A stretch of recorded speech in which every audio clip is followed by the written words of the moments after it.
सभी लोगों को जय माता दी। देवी भागवत में माता द्वारा नवरात्रि की जो पूजा विधि बताई गई है उसमें से भी एक सरल पूजा विधि भी उन्होंने बताई है। वो कौन सी सरल विधि है कि वैसे तो नवरात्रि की पूजा में माता की 4 भुजाओं वाली या 8 भुजाओं वाली मिट्टी की मूर्ति बनाकर उसकी पूजा करने का विधान है, लेकिन आपके पास अगर कोई पवित्र मिट्टी ना हो और आप मूर्ति भी नहीं बना पा रहे हैं तब आप क्या करेंगे, इसका भी एक उपाय बताया गया है देवी भागवत में। माता की मूर्ति के अभाव में आप क्या कर सकते हो, नवाण मंत्र से लिखे हुए यंत्र को पूजा के लिए आपको चौकी पर स्थापित करना है। पास ही आपको एक कलश स्थापित करना है। कलश में आपको जो सामग्री डालनी है वो आपको पता तो है ही, फिर भी मैं बताना चाहती हूँ। कलश के अंदर आपको दूर्वा, हल्दी की गांठ, आपको थोड़े से अक्षत यानी चावल, कुछ सिक्के या एक सिक्का डाल सकते हो, सुपारी डाल सकते हो और कलश के ऊपर आप आम के पत्ते लगाकर और नारियल स्थापित करके वहाँ पर पूजा कर सकते हो। नवाण मंत्र में भी माता के 9 दिन की जो पूजा है, 9 देवियों की पूजा है, वो उसके एक एक अक्षर में समाई हुई होती है। तो आप ये पूजा सकारात्मक रूप से करने के लिए माता की या तो मूर्ति बनाए, नई मूर्ति बना सकते हैं, तो नवाण मंत्र लिखा हुआ यंत्र आपको वहाँ पे स्थापित करना है। लेकिन काफ़ी लोगों का कहना होगा कि यंत्र हम मार्केट से लाएं, घर पे बनाएं, तो कैसे बनाएं। तो मैं आपको बता दूं कि अगर आप यंत्र बाज़ार से बना हुआ लेकर आते हैं तो उसको अच्छे से गंगा जल से, शुद्ध जल से धोकर, अच्छे से गंगा जल छिड़क कर उसको वहाँ पर स्थापित करिए। और अगर आप घर पे ही बनाते हैं तो आप भोजपत्र पर यंत्र बना सकते हैं, किसी कपड़े पर, आप पीले कपड़े पर बना सकते हैं, सफ़ेद कपड़े पर भी बना सकते हैं। आप किसी पत्ते पर, जैसे पीपल का पत्ता है, बरगद का पत्ता है, उसके ऊपर भी यंत्र बनाएंगे। यंत्र आप देख सकते हो यहाँ पे जैसे दिखाया जा रहा है उस तरह से बनाना है। केवल आपको सामग्री यानी यंत्र बनाने के लिए कपड़ा लेना है तो कपड़ा लीजिए, कोई पत्ता लेना है। अगर कागज़ भी लेना चाहते हो तो आप कोई ऐसा कागज़ चुनें जो कम से कम जैसे शुद्ध होना चाहिए एक तरह से।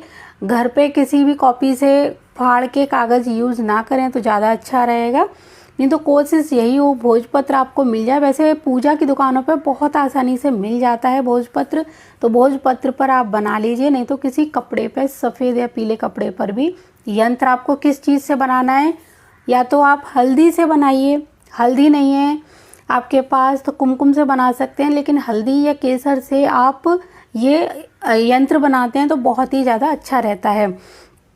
जब आप यंत्र बना लें तो उसको देवी स्वरूप मानकर आप कलश के पास स्थापित करेंगे और माता की जो 8 भुजाओं वाली मूर्ति या फिर माता की 4 भुजाओं वाली मूर्ति का आप स्मरण करके उस यंत्र की पूजा करेंगे। एक बात और, जो नवाण मंत्र होते हैं उनमें माता की 9 दिन की शक्तियाँ होती हैं, 9 देवियों का यंत्र होता है वो, इसीलिए 9 दिन की पूजा उस यंत्र के द्वारा आप कर सकते हैं। और उसके बाद में जैसे अगर आप मार्केट से बना हुआ यंत्र ला रहे हैं तो उसको घर में ही स्थापित रहने दीजिए।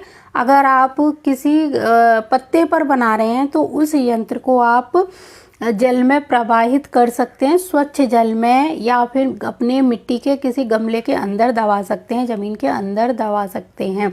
घर में ही करिए, गंदे जल में ना उसको प्रवाहित करें। इससे अच्छा है कि आप अपने तुलसी का जो गमला है उसमें ही अंदर उस पत्ते को रोल करके दबा दीजिए। कपड़ा ले रहे तो कपड़ा बहुत बड़ा ना लें, छोटा ही कपड़ा लें जिस पर यंत्र आसानी से बन सके, छोटा सा ही यंत्र बना लीजिए। और उस कपड़े के साथ भी आप ऐसे ही कर सकते हैं, या तो उसको फ्रेम कराकर अपने घर में रख लीजिए, और नहीं आपको फ्रेम करा के रखना है तो आप उसको भी जल प्रवाहित कर दीजिए, नहीं तो रोल करके आप अपने घर में रख लीजिए। अगली बार जब पूजा करें तो फिर से उसका यूज़ कर सकते हैं। तो बिना मूर्ति के अभाव में भी हम किस तरह से एक छोटी सी लघु पूजा जो पूरी तरह से सकारात्मक परिणाम देने वाली है उसको किस तरह से कर सकते हैं। इसके अलावा देवी माँ ने जो इसका पूजा का मुहूर्त बताया है और इसका एक तरीका और बताया है कि जब आप यंत्र बना रहे हो या कलश भर रहे हो या पूजा की थाली सजा रहे हो तो वेद मंत्रों का उच्चारण होना ही चाहिए। जो हम काम कर रहे हो पूजा का, उस समय इधर उधर की बातें ना करके हमें सिर्फ वेद मंत्रों का उच्चारण करना है। जो भी मंत्र आपको आता है, या फिर नवार्ण मंत्र पढ़िए, या ओम जयंती मंगला काली भद्रकाली कपालिनी दुर्गा क्षमा शिवा धात्री स्वाहा स्वधा नमोस्तुते, इस मंत्र का जाप करिए। चाहे आप सर्व मंगल मांगल्ये शिवे सर्वादि साधिके शरणे त्र्यंबिके गौरी नारायणी नमोस्तुते, इस मंत्र का जाप करिए।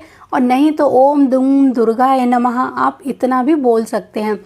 तो माता ने जैसे बताया है कि सभी कार्य पूजा के जब हों तो मंत्रों का उच्चारण होना ही चाहिए।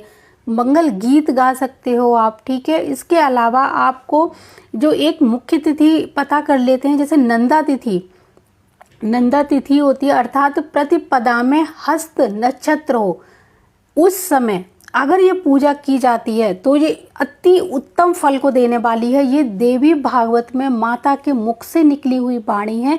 अगर हस्त नक्षत्र में नंदा तिथि प्रवेश करे, यानी इस समय नंदा तिथि और हस्त नक्षत्र दोनों मिलते हैं आपको, तो बहुत ही ज़्यादा उत्तम पूजा है। तो इसका भी आप पता लगा सकते हैं। आप पंडित जी से पत्रा वगैरह जो होती हैं उनको जाके पूछ के आएंगे तो वो आपको बता देंगे कि ये मुहूर्त कब आ रहा है। तो ये सबसे अच्छी पूजा का समय अब माना गया है। पहले दिन की जो पूजा है उसमें आप पूरे मनोभावना से, मतलब अपने पूरे मन के साथ में अपना पूरा ध्यान उस पूजा पर लगाकर पूरी कलश स्थापना विधि को कर लेते हैं। तो बाकी दिन की पूजा में सिर्फ आपको ध्यान भक्ति पूजन करना है, क्योंकि पहले दिन की पूजा का सुमुहूर्त में ही सारे काम हो जाने चाहिए। व्रत आप अपने हिसाब से रख सकते हो, आपको व्रत रखना है, फलाहार पे रखना है, अन्न पे रखना है, निराहार रखना, जैसे भी आपकी इच्छा है। आप चाहो तो व्रत आप किसी गलत आदत को छोड़ने का भी रख सकते हो। संकल्प लेके आप इस दिन का ये पूजन करें और व्रत जैसे आप चाहो वैसे रखने की कोशिश करें, और माता से क्षमा याचना जरूर करनी है पूजा समाप्ति होने के बाद में। तो पूजा की विधि तो मैं पहले ही बता चुकी हूँ, लेकिन ये छोटी सी जानकारी और आपको देनी थी, इसीलिए इस जानकारी को मिस मत करिए। और पूरी जानकारी आपने अगर सुन ली है तो फिर इसके बाद में आप पूजा की तैयारियों में लग जाइए, और पूजन विधि सामग्री मंत्र वगैरह जो भी चीज़ है मैंने अपने पिछले वीडियो में बना के दिया ही है, उन सबको देख सकते हो। पूजन में क्या क्या सामग्री होती हैं और किन किन छोटी छोटी बातों का हमें ध्यान रखना होता है, क्या क्या चीज़ें हम अभिमंत्रित कर सकते हैं, वो सब मैं पहले ही बता चुकी हूँ। तो उसको देखिए और उसी तरह आप पूजा करिए, मना लीजिए माता रानी को और बना लीजिए अपने सारे बिगड़े काम। तो अभी मैं चलती हूँ। जय माता दी, जय गुरुदेव और जय सिया राम।